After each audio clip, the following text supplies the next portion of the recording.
Pasamos a estudiar las disoluciones verdaderas y las dispersiones coloidales. Como sabéis, prácticamente la totalidad de las reacciones químicas que ocurren en los medios biológicos van a tener lugar dentro del agua, en el seno del agua, y van a cumplir, por tanto, con las leyes de lo que se conoce como dispersiones acuosas. El término dispersión es mucho más general y amplio que el de disolución, y ahora lo vamos a ver. Hablamos de dispersión cuando nos referimos simplemente a la interposición mecánica de las partículas de una sustancia en el seno de otra, es decir, una mezcla. Dentro de las dispersiones, pues vamos a encontrar dos fases: la fase dispersante o disolvente, dependiendo de en qué situación nos encontremos, en qué contexto nos encontremos. En un momento lo vamos a entender mejor, que en el caso de los seres vivos, de los medios biológicos, va a ser el agua, obviamente, y la fase dispersa o soluto, que en los organismos vivos pues van a poder ser desde partículas muy pequeñas como el catión sodio, o moléculas de un tamaño normal, entre comillas, como el dióxido de carbono, hasta grandes macromoléculas como proteínas, polisacáridos, ácidos nucleicos, etcétera. Dependiendo del tamaño de las partículas de esa fase dispersa o soluto, pues vamos a tener dos tipos de mezclas, ¿no? Por un lado, lo que se conoce como disoluciones verdaderas o mezclas homogéneas, como las conocíamos hasta ahora, en las que el tamaño de partícula va a ser muy pequeño, aproximadamente del mismo orden de magnitud que la molécula de agua o unas cuantas veces más grande. Hablamos entonces aquí de soluto y no de fase dispersa. Estamos hablando de iones como el catión sodio, el anión cloruro, los aniones nitrato o sulfato, moléculas aisladas o agrupaciones muy pequeñas de estos componentes. Como ya sabéis de cursos anteriores, en estas mezclas homogéneas o disoluciones verdaderas, no vamos a poder distinguir ninguno de sus componentes ni a simple vista ni con ayuda de un microscopio. Sus propiedades van a ser las mismas en cualquier punto de la mezcla y el soluto no va a sedimentar al someter este tipo de mezclas a ultracentrifugación. Ya sabéis que lo que se consigue o lo que se pretende conseguir al someter una mezcla a ultracentrifugación es tratar de separar la fase dispersante o disolvente del soluto o fase dispersa, debido a la diferente velocidad de sedimentación que tienen las partículas de uno y otro tipo, la cual depende, entre otros factores, de la diferencia de tamaño, de la forma, densidad, etcétera, de las partículas de uno y otro componente. Y como en este caso no es suficientemente grande esa diferencia, pues las disoluciones verdaderas no van a sedimentar al someterlas a centrífuga. Lo de ser transparente, que es lo que pone aquí al final, que ya lo he tapado, está relacionado con el efecto Tyndall, que en este tipo de mezclas no se produce. En un momento lo vamos a ver. Y por otro lado, pues vamos a tener lo que serían las dispersiones coloidales, ¿no? Si el tamaño de las partículas ya es mayor que en el caso anterior, aproximadamente entre 5 y 200 nanómetros, más o menos,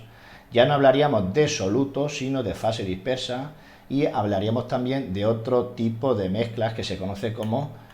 dispersión coloidal,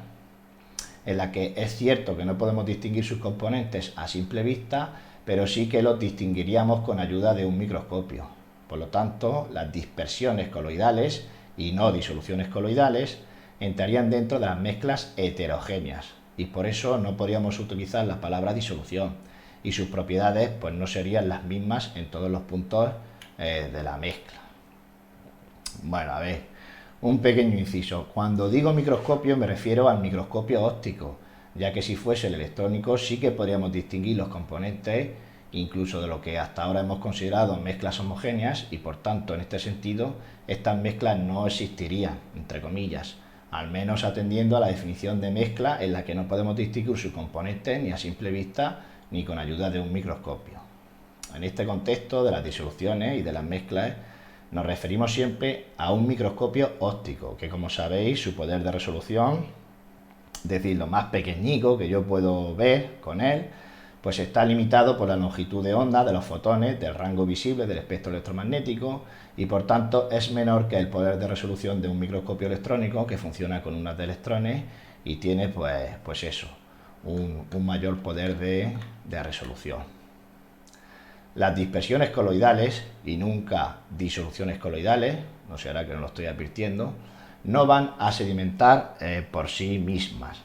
no van a sedimentar por sí mismas, ya que a pesar de la diferencia de tamaño y de forma entre las partículas de la fase dispersa y de la fase dispersante, aquí no podemos hablar de soluto y de disolvente, existen multitud de interacciones entre ellas, sobre todo enlaces por puentes de hidrógeno, que hacen precisamente eso, que no se separen unas de otras de forma natural, por decirlo de alguna manera, pero sí que sedimentarían al someterlas a centrífuga, porque en esta nueva situación la diferencia en la velocidad de sedimentación superaría a esas interacciones y las partículas de uno y otro tipo acabarían separándose. Luego, una manera práctica de distinguir si estamos ante una dispersión coloidal o una disolución verdadera es precisamente esta, someterlas a centrífuga y ver si sedimentan, dispersión coloidal o no, disolución verdadera. Además, en las dispersiones coloidales sí que aparece el efecto Tyndall, cosa que, como hemos visto, pues no ocurría en las disoluciones verdaderas, precisamente porque ahora, en el caso de las dispersiones coloidales, al encontrarnos frente a partículas de mayor tamaño en la fase dispersa, coloides,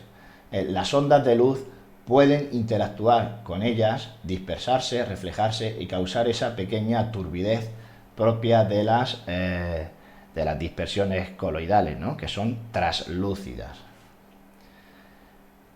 Por último, como tenemos aquí, según la naturaleza de la fase dispersa, las dispersiones coloidales pueden ser emulsiones, cuando las partículas de dicha fase son líquidas y además hidrofóbicas, es decir, tienden a huir del agua, no forman enlaces por puentes de hidrógeno con ella, o podemos hablar de suspensiones si las partículas de la fase dispersa son sólidas. Bueno, aquí tenemos un poco más de lo mismo,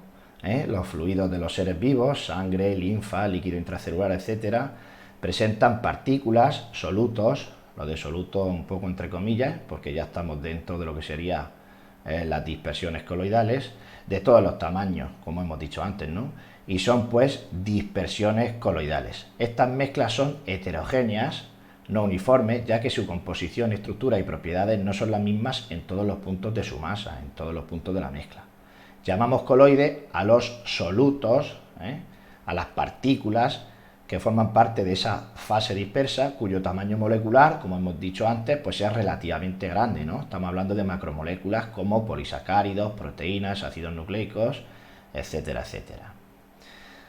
La razón por la que estos coloides no sedimentan en reposo, ¿no?, es por los puentes de hidrógeno que establecen con las moléculas de agua que los rodean. Recordad que el agua es polar y muchos de estos coloides, formados por esos bioelementos primarios, también van a ser polares, por esa diferencia de electronegatividad que había, ¿no?, por ejemplo, entre el oxígeno y el hidrógeno, por lo que van a existir numerosas interacciones, como hemos dicho antes, entre los coloides y el agua.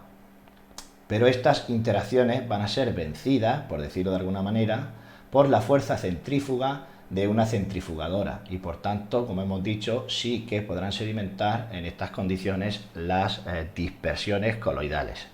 Aquí aparecen pues algunos ejemplos, ¿no?, dependiendo de la naturaleza de la fase dispersante y de la fase dispersa. Recordad que hablamos de